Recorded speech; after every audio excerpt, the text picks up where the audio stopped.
1 upon 7 times 7 gives us, to each other cancel to each other and gives us 1. 7 divide 1, and finally 7 divide 1 gives us 7, but this answer is not correct, because according to order of operation, first we do parenthesis, then exponent, then multiplication or division, then addition and subtraction.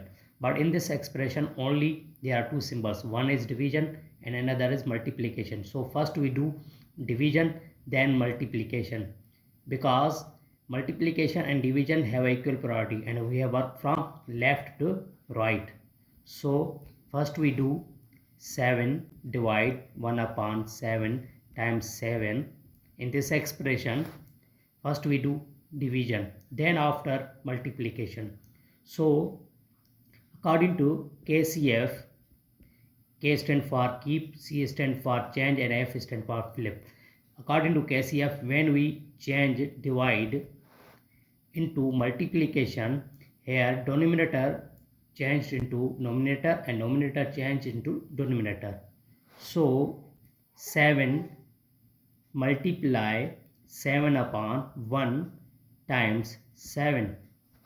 Here 7 times 7 gives us 49 and times 7.